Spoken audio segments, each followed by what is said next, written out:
the perspective of race day is interesting. It's great. Like I want to share, I guess, from an observer. Okay. You see all on social media, and this is like a thing. I saw a clip of Jordan running that your wife posted. I saw clips of Ryan, pictures of Brandon. And I'm not going to say if I'm being honest, because I want to always be honest. To be honest, I had some conflict. It put me in such a funk because I am texting you and I'm celebrating the fact that you guys are like, I'm going to say the word victorious, which sounds whatever. No, but like I'll is like that. you had a crazy challenge Yeah. and you beat it. You did your thing. You won.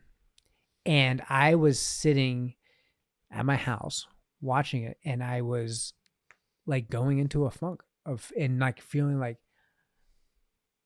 what the hell am I doing?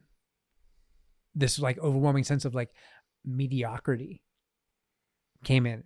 And I see your face. For those who can't see, Jordan's like, come on, buddy. You didn't take it easy on yourself. I appreciate that. But I think the reality is like, I'm the one that looks myself. We are all the one. We look ourselves in the mirror. Sure. We have that accountability mirror that Goggins talks about. There we go. You got to be freaking honest in it.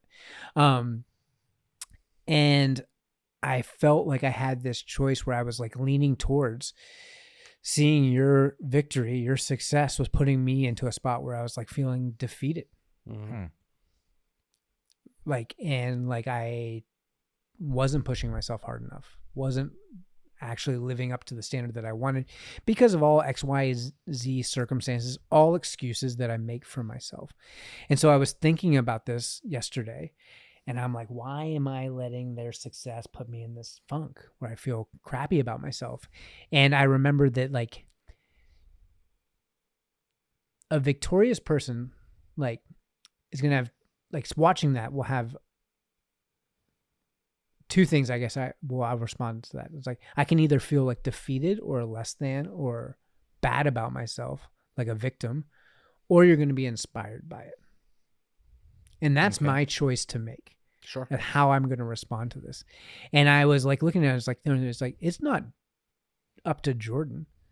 The person that is walking in victory and accomplishing their goals and beating the things that they said, they're like doing the things they said they're going to do.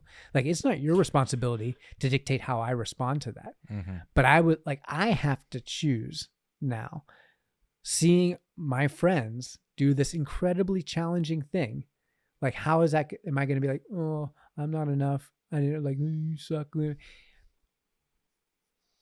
Or do I wake up the next day and say, like, I'm going to get back on my road. Yeah. And I'm going to push myself. And the reality is too, is like, I wasn't able to run the half marathon for a variety of circumstances, but that's not even what bothered me. What bothered me is it challenged me in that moment to say, look in the mirror and say, Cory, are you living a life that is more complacent and just settling? Like, am I playing like the weekend warrior thing? Because I haven't been getting 5 to 6 workouts in a week the last month. You know, is it good enough to work out twice a week to put that time in? It's like, but just like, for me, the answer is no, it's not. But like, I was hit because I felt bad because everybody is celebrating and having these good thoughts and like good wishes. And like, they're all right. I did too for you. But I was also like feeling kind of crappy watching this and being like, they're getting after it way more than I am.